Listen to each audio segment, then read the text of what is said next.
Hey, what's up, everybody? BDO44 coming at you in another video. All right, so now that I gotten all that out the way in regards to how I feel about this game, now we can talk about the game itself and try to be clear and objective as usual.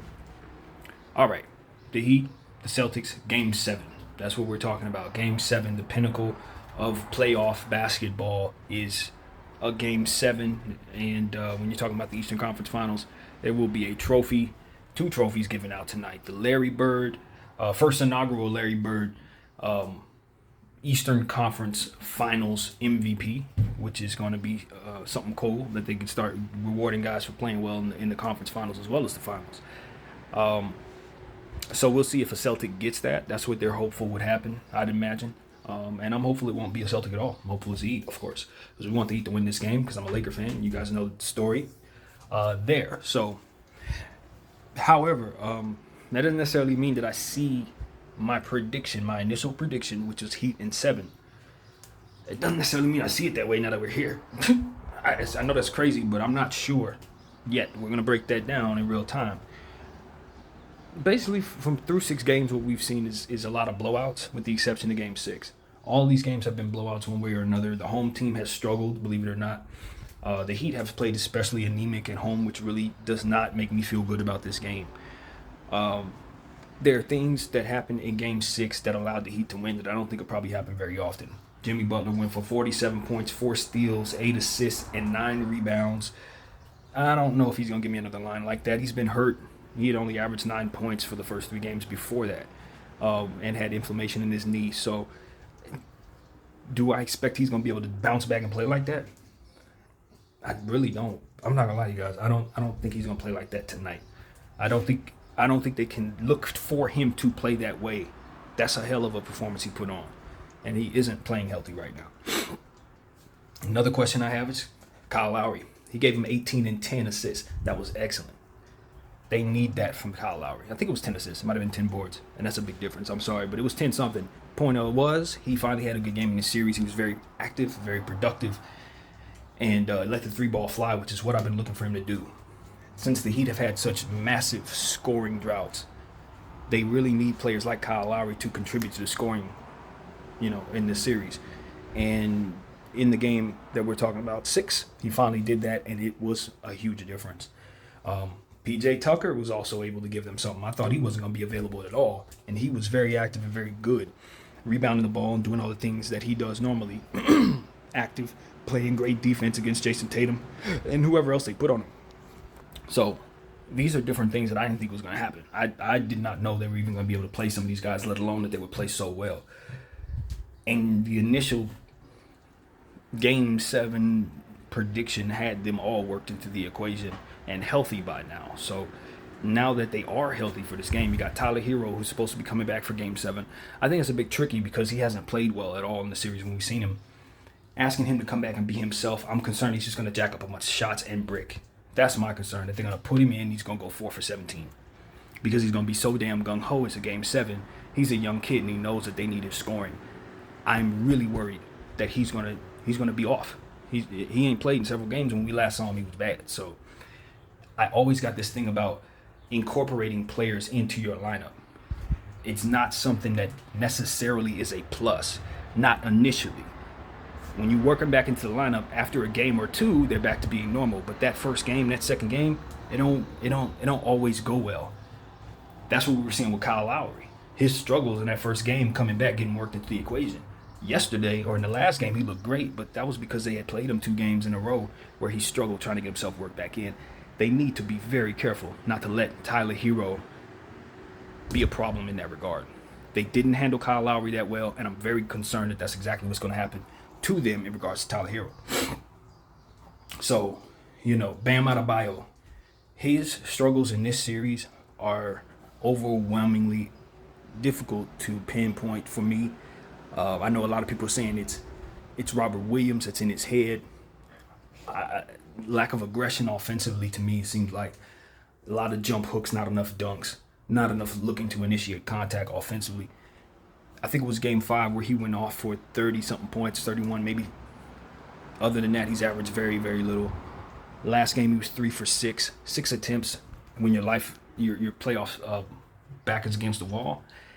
They won the game, but he did not have a big to do with that. By all accounts, he had another bad game. And so, as far as I can tell, if he's going to continue to struggle, that also makes you feel real concerned about this particular game. You're going to need him to play better. Now, on the Celtics side, Al Horford is somebody who's been playing excellent all series long. He's laid an egg in that last game and had a big to do with why the Celtics didn't shoot very well. Marcus Smart, the same thing. He had been shooting very well throughout this series. He's been shooting poorly over the last couple of games. So if that trend continues, that's a problem because it lended a great deal to why the Celtics had the success that they had. They need those players to bounce back to who they were when they were playing well. If not, that's going to definitely play in the Heat's hands.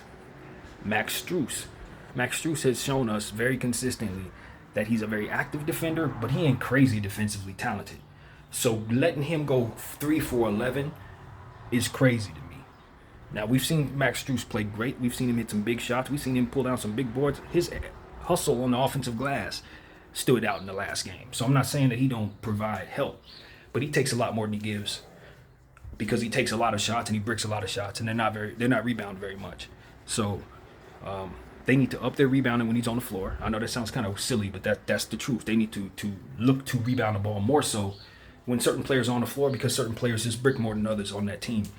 And with Max Strus, you can consistently expect missed shots. It's just what it is. Now, he does have games here and there where he goes 8 for 11 or something like that. And if that happens, the Heat won. But I can already hear the clanks. I can already hear them. He's missing right now. Simple as that. All right, so where are we at? Jimmy Butler? Jimmy Butler's great, man. He's amazing, but I just wonder about his health. I don't know how he's going to play. He's been so inconsistent. I'm not going to believe that he's going for 50 tonight. I'm not. Now, if he does it, I'll be super happy he does because obviously I'm going for the Heat. But, nah, I'm more inclined to believe that Jason Tatum's going to go off than Jimmy Butler tonight, especially since Jason Tatum had a game where he turned the ball over 7 times. 7 turnovers, bro. 7 turnovers and hardly any points in the fourth quarter between Jaylen Brown and Jason Tatum. They both only scored like 2 points in the fourth quarter. Super unacceptable stuff, man. Type of opportunities in a game 6 when you're up 3-2 that you tend to not come back from. So, it's a lot of basketball rules that I think the Celtics broke in the previous game. You got to keep your foot on the opponent's throat when you have a 3-2 lead, and they're coming in hobbled. The Celtics didn't shoot very well. They didn't rebound the ball, as we're talking about. They turned the ball over, as we're talking about. They didn't score very much in the fourth quarter. They didn't, attack the perimeter defensively like they had been throughout this series. And the Heat played better defense. The Heat got back to that fantastic help defense that they were doing in them first and second games, where they were able to have players steal the ball and rip it constantly because of how they were positioning themselves defensively. So those adjustments made by Erik Spoelstra were excellent, and I'm looking to see the counter that the Udoka will provide in response to it. So it's a lot of stuff that you saw there. The Heat just came out healthy. It's one of those situations where somehow overnight they became healthy. And I told you, that was the only way I saw them winning that game, is that they came out the next day feeling great somehow. And they did. And so now you just have to see if whatever they were doing, if they were putting shots in the areas that they're hurt, or if it was just a good night's sleep and a good meal, I don't know. Whatever it is that they did, hopefully they did it all again and give credence to the idea that they have not shot well at home. And they have disappointed their fans dramatically over this entire series. They've given their fans nothing to be excited about. They've given their fans nothing to root for, and they've taken their fans' money. The least they can do is end the series with a win at home. Because you ain't did nothing for your fans, Miami. These people showing up and getting blown out. And then you go to Boston Garden and get victories. It's like, when are they going to be able to root the success of this team? When are they going to be able to see their team actually do something that makes them believe in their squad other than on the road? Miami, you got to get this game for a million reasons. But no more than for the fact that you just keep getting dog walked in your own building by this team. How the hell you find yourself in the Game 7 in the Eastern Conference Finals with a team that's beating you this bad? I don't know, but you're here. So it would be incumbent upon you guys not to come out flat. It would be incumbent upon you guys to not settle for jump shots tonight. It'd be very important for you guys to continue to try to win the rebounding total. You got to shoot well from behind the arc, those type of things. Rebounding is so important if you're going to brick. And if you're going to work Tyler into this situation, manage him with a fine-tooth comb. If he's coming out cold and bashful, you gotta sit him. You have to. Because if he starts going 4 for 11, 4 for 7, you're 17, you're out of here. Max Strus. Y'all faith in Max Strus. I know you're going to live and die with Max Strus, so we're going to see a lot of him tonight. But I think most coaches would have set Max, man. The way he's been shooting these series, you can't live and die with that dude. What are you guys doing? Like, seriously, what are you doing? You going to live and die with Max Strus for real? No. Victor Oladipo has to be aggressive as he has been, driving at the basket, stealing the ball. Leave it all on the line, man. You got an opportunity here. You know, Victor Oladipo, I think he's going to be a big player tonight. PJ Tucker, those guys defensively, they have to be good.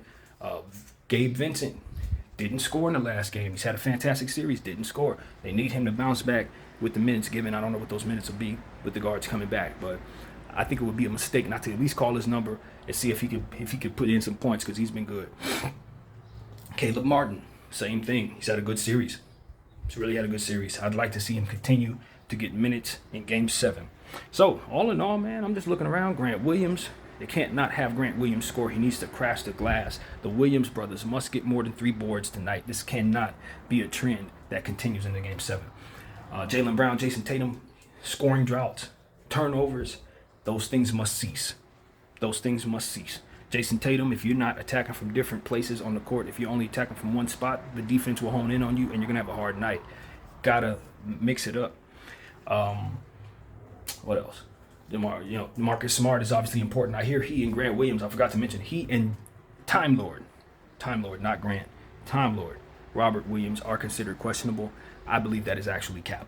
I actually expect to see them. No way in hell they're missing the Game 7. But they did put that out there, so I'll put it out there for y'all. But they will be there. I'm almost positive of it. So that's what it is, man. I don't expect too many people to miss this game. If they're able to play, they're gonna play. It's Game 7. There's no real way of knowing who and how the teams will be used. Derek White was so very important in the last game. I've neglected to mention his 27 points and big play over the last 2 games. Now, his 3-point shot is not falling, but he has found his confidence, and I think he'll have a huge to do with tonight's game for the Celtics. He's just got so much momentum coming in from that last game. So, yeah, I don't know if that works in their favor or against it, because it can be one of those situations where Derek White could be overly aggressive, just like I'm saying Hero can be, with that confidence and have a bad night, which could work in the Heat favor. So they need to manage him very well. Peyton Pritchard, I wouldn't be hesitant to call Peyton Pritchard's name. He's had some good moments in this series. If for some reason Marcus Smart ain't out there, I'd feel very confident that Peyton Pritchard's going to have a good Game 7 on the road. I don't think he's going to suck tonight. So this is a lot of stuff. The Heat are going to make this an ugly game. Okay, we know that. I wouldn't be surprised if this is a blowout one way or another as well because of the trends of this series. As mentioned at the beginning of the video, this has been the most unpredictable series that I've seen in a while, based on how each and every game has gone, how the evidence from previous games don't carry over at all in this series. So with this Game 7 being as it is, if you're talking about betting on the point spread, I don't even know where to lead you. I wouldn't know what the first thing to tell you. I don't think I'd trust anything I'd hear either. I wouldn't trust nothing I hear in regards to this game. I think the series has been very, very, very unpredictable. So my initial prediction was Heat in 7. Right now, I think the Heat won in such a way that I don't think they can duplicate that way to win. They have to win a different way tonight. It can't just be them hitting 3-point shots and then having good help defense closing out and winning the rebound and total by 3. That's not going to win the Game 7 tonight. The Celtics will shoot better. I expect the Celtics to rebound better. I expect the Celtics to defend the perimeter better. So if I'm to assume that and then I worry about the Heat scoring droughts, I'm automatically assuming the Celtics are going to just take the game off of that. But what I understand also is that this has been the most unpredictable series in the world. And second guessing my initial prediction hasn't worked for me. I second guessing my initial predictions, Heat in 7, all the way up until this moment. So now that we're here, I'm going to stop second guessing it. I'm going to let it be. I've won against the Celtics, so I'm not going to take credit if the Heat win. I've won against the Heat in regards to this series. So if my initial prediction of 7 games actually is 7 games, I will have to put an asterisk next to it and say, I quit on them boys in Game 6. just like most people did. They look too hurt to me, man. What can I say? I'm just a human being. I can't ignore evidence, and that evidence told me that the team was hobbled and done. And it showed me that they had some second win in Game 6 somehow. Maybe they can duplicate it. Maybe they can't. Maybe the referees will have something to do with this game. Keep an eye on the officiating. They definitely are going to be reviewing stuff tonight. Prepare to see them staring at screens for a good portion of this game. So yeah, I'm going to stick with the Heat, man. I'm not too confident. I ain't been confident about nothing in this series. Ain't nothing in this series made any sense, as I've said. But, at the end of the day, the Heat have home court advantage, and I just feel like the Celtics hurt themselves. You cannot, and we'll see if this holds true, because only the Celtics can actually define if what I'm saying is accurate or not. But you cannot have a Game 6 in your house when you are the better team, and you've proven yourself to be the better team, and the other team is hobbled, and you come out and let them do all that the Celtics were able, the Heat were able to do, and then come back and win a Game 7. I don't think that happens very often. It just don't. You home court advantage is as it is for a reason. It's a real advantage. And once you give that up, and you have to go on a road for a Game 7 after losing at home. That's how the Lakers won their Celtics series in 2001. Was it 2010 rather? We had lost. We were down 3-2 and won 2 games in a row. And the final game was in our house. So I think the Celtics are about to have a revisit of that energy. You cannot lose a Game 6 at home. You cannot do it. Now, if I'm not mistaken, the format was different. I think it was 2-3-2. So we might have had 2 games at home with his Lakers for that 6 and 7. I don't remember. But the point is, if you lose Game 6 and you're up in the series, it's a tough road ahead. Because now what you're going to be facing is a team that's been in the space that you are now entering, which is desperation.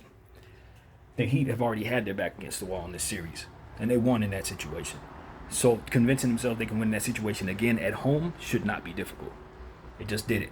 The Celtics were fearing this situation. Now they have to face it. And the jitters from being in that situation that the Heat felt in Game 6, they'll be feeling tonight in theory.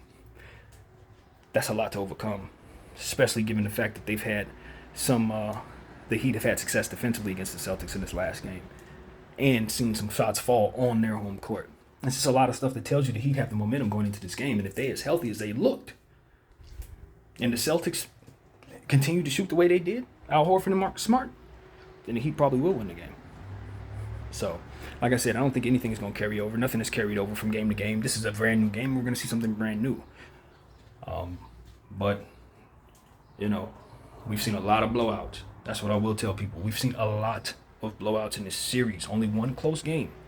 So I'm inclined to believe that there's another blowout on the way, which is really going to suck for a Game 7. But, like I said, this is a new game. This series has been one of the most unpredictable in the world. So I'd expect whatever you expect is going to happen is not pretty much what I expect. So that's what it is, man. Heat in 7, like I said at the beginning, like I went against a couple times. All in all, I'm rooting for the Heat. That's really what it's about for me. It's an equal series as far as I could tell from the beginning. These two teams deserve to be in this situation. Neither one of them mailed it in. I think this has been an amazing series overall from the athlete's perspective. Guys have fought through injury. Guys have played hard. Guys have overcome. Guys have bounced back. Guys have had chances to mail it in and just simply didn't quit.